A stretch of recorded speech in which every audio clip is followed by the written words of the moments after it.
పిల్లలకైతే school బాక్స్లోను lunch బాక్స్లోను ఇదే పెట్టేవచ్చండి. ఎవరైనా ఇంటికి గెస్ట్లు వచ్చారనుకోండి ఇలా రెడ్ రైస్ అనేది చేసి ఇచ్చేవచ్చు అనమాట. చాలా అంటే చాలా రుచిగా ఉంది.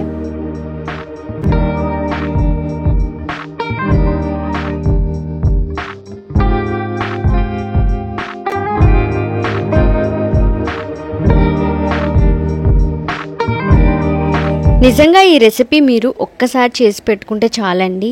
ఎలాంటి సిచ్యువేషన్లో అయినా కానీ ఉపయోగపడుతుంది. ఎందుకంటే మనం టిఫిన్ చేసుకునేటప్పుడు అలాగే భోజనం చేసేటప్పుడు కూడా ఉపయోగపడుతుంది అంటే నమ్మండి. ఈ రెసిపీ చేసుకోవడం చాలా ఈజీ. ఈ ప్రాసెస్లో నేను ఇక్కడ మొట్టమొదటిగా యూజ్ చేస్తున్నాను కోకోనట్ పౌడర్. ఇది ఉంటే టేస్ట్ చాలా చాలా బాగుంటుంది అనమాట. ఇంకా తర్వాత యాపిల్స్, బీట్రూట్స్ ఎంత క్వాంటిటీ అనేది మీ ఇష్టం, ఎంతైనా చేసుకోవచ్చు.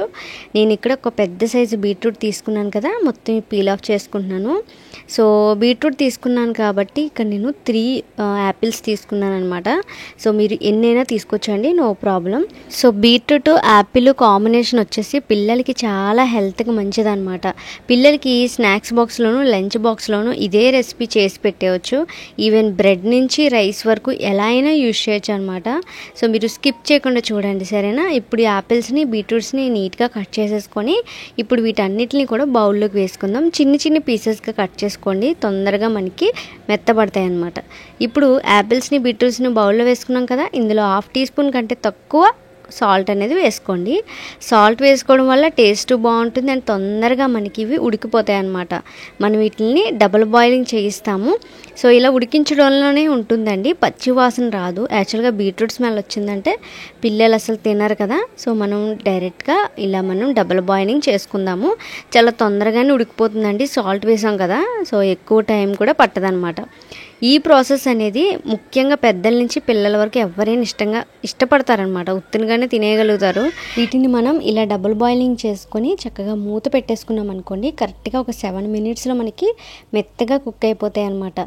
సో డైరెక్ట్గా ఎప్పుడు కూడా ఫ్రూట్స్ వెజిటేబుల్స్ ఇలా ఉడికించకూడదు. ముఖ్యంగా పిల్లలకు పెట్టేటప్పుడు ఇలా డబుల్ బాయిలింగ్ మెథడ్ అయితే చాలా చాలా మంచిదన్నమాట. అండ్ పోషకాలు కూడా బయటికి పోవన్నమాట. స్మెల్ కూడా చక్కగా మంచి స్మెల్ వస్తుంది. డైరెక్ట్గా ఉడికించిన దానికి ఇలా డబుల్ బాయిలింగ్ చేయించిన దానికి చాలా డిఫరెన్స్ ఉంటుందండి. ఇప్పుడు వీటన్నిటిని నీట్గా చల్లారి పెట్టేసుకోవాలి. చూడండి చక్కగా చల్లారిపోయాయి అనమాట. మనకి ఇది ఒక 50%, 100కి 50% బాయిల్ అయితే చాలన్నమాట. ఇప్పుడు ఇలా బాయిల్ అయిన వీటిని మనం మిక్సీ జార్లో వేసుకొని మెత్తని ప్యూరీలా ప్రిపేర్ చేసుకుందాం. ఎంత మెత్తగా ఉండాలంటే ప్యూరీ చాలా అంటే చాలా మెత్తగా ఉండాలన్నమాట. అలా ఉంటే క్లమ్స్ ఏమీ లేకుండా డిస్టర్బెన్స్ లేకుండా పిల్లలు మొత్తం తినేస్తారనమాట. ఇది పిల్లలే కాదండి, పెద్దవాళ్ళు కూడా ఇష్టంగా తినేస్తారు. ఒక్కసారి చేసి పెట్టుకున్నామంటే మనకి ఇది బోలెడన్ని రోజులు నిలువ ఉంటుంది. కాబట్టి ఎప్పుడు కావాలంటే అప్పుడు పిల్లలకి ఇలా హెల్తీగా మనం ప్రిపేర్ చేసి ఇచ్చేవచ్చు. ఇంకప్పుడే అయిపోలేదండి, ఇప్పుడు బౌల్లోకి తీసుకున్నాం కదా. సో ఈ ఒక్క బీట్రూట్ యాపిల్ ప్యూరీని ఇలా పక్కన ఉంచండి. ఇప్పుడు మరొక బాండి పెట్టుకొని ఇందులో మనం ఈ ప్యూరీ మొత్తం కూడా వేసేద్దాం. వేసేసిన తర్వాత స్టవ్ ఆన్ చేసుకొని ఇందులో పచ్చి వాసన పోయేంత వరకు మనం బాగా మిక్స్ చేసుకోవాలన్నమాట. ఇలా మిక్స్ చేసుకున్న తర్వాత ఇందులో నేను ఒక 2 ఇంగ్రీడియంట్స్ వేస్తాను. అందులోది ఫస్ట్ మీకు చెప్పాను కదా, పచ్చి కొబ్బరి అనమాట. నేను కొబ్బరిని ఇలా పౌడర్ చేసుకొని ఫ్రిడ్జ్లో స్టోర్ చేసుకుంటాను అనమాట. చక్కగా మనకి అలా ఉందంటే ఏ రెసిపీస్కైనా వాడచ్చు. ఈ కొబ్బరి నేను 2 స్పూన్స్ వరకు వేసుకున్నాను. ఎక్కువ వేసుకున్నా కానీ భలే రుచి అండి. ఈ కొబ్బరి అక్కడక్కడ తగులుతూ ఉంటే భలే రుచిగా ఉంటుందన్నమాట. ఇప్పుడు ఇందులోనే మనం బెల్లం కానీ పంచదార కానీ యూజ్ చేయొచ్చు.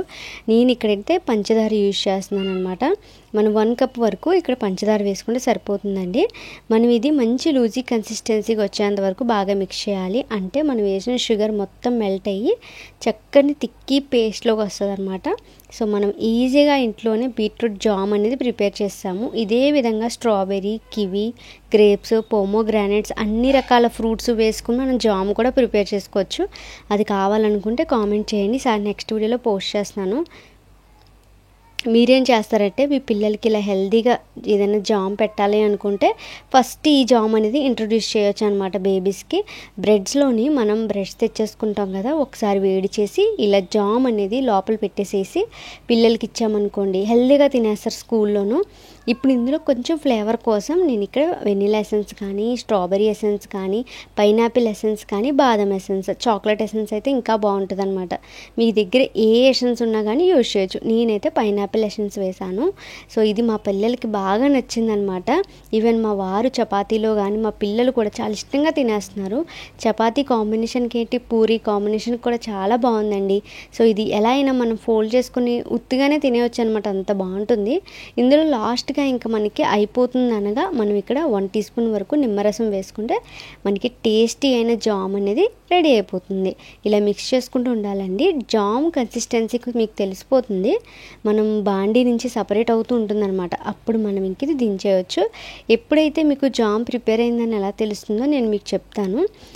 మనం ఈ జామ్ వచ్చేసి పిల్లలకి ఈజీగా పెట్టొచ్చు, పెద్దవాళ్ళకి కూడా ఈజీగా పెట్టొచ్చు. చాలా చాలా మెథడ్స్ ఉన్నాయి, అవేంటో చెప్తాను చూడండి.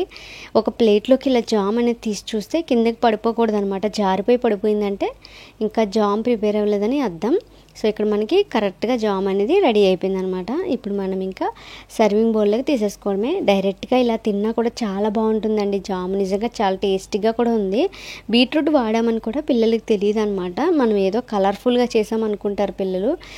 మనం పిల్లలకి ఏంటంటే కోవా కాంబినేషన్లో ఈ జామ్ పెట్టి హెల్దీగా చేయొచ్చు అనమాట పిల్లలకి. మనం బయట నుంచి ఈ పిల్లలకు కిసాన్ జామ్ అది తినే అలవాటు ఉన్న పిల్లలకి ఇది బెటర్ ఆప్షన్ అని ఈ వీడియో మీకు పోస్ట్ చేస్తున్నానండి. బీట్రూట్ జామ్ ఎంత ఈజీగా ప్రిపేర్ చేస్తాం చూసారా. ఇలా బ్రెడ్లో స్లైసెస్లో మనం ఇలా కట్ చేసేసి వాళ్ళకి స్నాక్స్ బాక్స్లో పెట్టామనుకోండి, స్కూల్లో ఏంటి అని కూడా వాళ్ళకి తెలియదు అనమాట. సో ఇష్టంగా తింటారు. బ్రెడ్ అనే కాదు బన్ కాంబినేషన్లో కూడా చేయొచ్చు అనమాట. మీరు ఒకసారి ప్రిపేర్ చేసి చూడండి. ఎప్పుడైనా ఉదయం టైంలో టైం లేదు టిఫిన్ చేసుకోవడానికి అన్నప్పుడు కూడా ఈ రెసిపీ బాగా యూజ్ అవుతుందని చేస్తున్నానండి. ఒక్కొక్కసారి మనం ఇలా అటుకులు కాంబినేషన్లో కూడా చేసుకోవచ్చు. ఇంటికి గెస్టులు వస్తున్నారు అనుకోండి, ఇలా అటుకుల్లోని మనం తయారు చేసిన ఈ జామ్ని మిక్స్ చేసేయండి. కొద్దిగా వాటర్ వేసి మిక్స్ చేయండి. ఇలా డైరెక్ట్గా మిక్స్ చేస్తే గట్టిగా ఉన్నాయన్నమాట. అటుకులు కొంచెం నానిన తర్వాత ఈ జామ్ వేసి మిక్స్ చేయండి. అప్పుడు మెత్తగా ఉన్నాయి. అప్పుడు మీరు కిస్మిస్ జీడిపప్పు వేసి తాలింపు పెట్టుకుంటాం కదా, నెయ్యి వేసి అలా వేసుకొని తింటేనండి నిజంగా అమృతమేనండి. చాలా కమ్మగా బాబు, చాలా తీయగా, ఎంత బాగుందంటే టేస్ట్ చాలా బాగుంది. అటుకుల కాంబినేషన్గా అయితే మాత్రం ఇది వెరీ వెరీ యూస్ఫుల్ అనమాట. గెస్ట్లకి ఏంటి పిల్లలకు కూడా ఇలాగా ఒక బాక్స్లో వేసి ఇచ్చేవచ్చు అనమాట. సో చాలా యూస్ఫుల్ అయింది, అందుకే నేను మీకు షేర్ చేస్తున్నాను. మనం ఎక్కడికైనా జర్నీ చేస్తాం కదా, లాంగ్ జర్నీస్, అప్పుడు ఏదైనా టైంపాస్కి ఇలా తీగా తినాలనిపిస్తే మనం ఇలా పట్టుకెళ్ళిపోవచ్చు కూడా. నిజంగా మాకు యూజ్ అయింది కాబట్టి నేను మీకు షేర్ చేస్తున్నాను. సో ఇలా అటుకులు కాంబినేషన్లో తీసుకోవచ్చు, బ్రెడ్ అండ్ బన్ కాంబినేషన్ తీసుకోవచ్చు, చపాతీ పూరీ కాంబినేషన్ కూడా తీసుకోవచ్చు. ఈ ఒక్క జామ్ ఉంటే అనమాట. ఈ జామ్ కాంబినేషన్లోనే మేమైతే క్యారెట్ అలాగే బనానా వేసి జ్యూస్ కూడా ప్రిపేర్ చేసుకున్నాము. మా పాప నేను చూడండి ఎంత ఇష్టంగా తింటున్నాము. ఫ్లేవరబుల్గా ఉంది, అంటే పైనాపిల్ ఫ్లేవర్తో తిన్నట్టుందనమాట. ఇందులో మనం వేసిన వెజిటేబుల్ ఫ్రూట్ కూడా మన హెల్త్కి చాలా మంచిది. అదే యాపిల్ బీట్రూట్ కదా. చూసారా మా పాప అసలు కనిపెట్టలేకపోతుంది అనమాట. బయట నుంచి తెచ్చిన జామ్ అని అనుకుంటుంది. ఇష్టంగా తింటారు పిల్లలు, హెల్తీగా ఉంటారు. బయట నుంచి మాత్రం ఫుడ్ అవాయిడ్ చేసేయండి. అసలు ఏదైనా మన ఇంట్లో ప్రిపేర్ చేసుకోవడానికి ట్రై చేస్తే ఇలా మనకి చక్కగా నిలవ ఉంటుంది కాబట్టి ఈజీగా పిల్లలకు పెట్టవచ్చు. ఫ్రిడ్జ్లో మనకి ఎన్ని రోజులైనా స్టోర్ ఉంటుందండి. ఒక కంటైనర్లో వేసుకొని డైరెక్ట్ పిల్లలకి స్పూన్ పెట్టించినా కానీ తినేస్తారండి, అంత బాగుంటుంది. సో నెక్స్ట్ వచ్చే వీడియోలో మీకు నేను జ్యూస్ కూడా, మంచి juice, healthy juice, carrot banana juice recipe share చేస్తున్నాను. చాలాసార్లు ఫెయిల్ అవుతూ ఉంటుంది కదండి క్యారెట్ బనానా జ్యూస్. ఈసారి మనం పర్ఫెక్ట్గా చేద్దాము, చాలా ఈజీగా అనమాట. సో ఈ వీడియో కూడా ట్రై చేసిన తర్వాత ఎలా అనిపించిందో కామెంట్ చేయండి, ఓకేనా. Thank you for watching. Bye bye.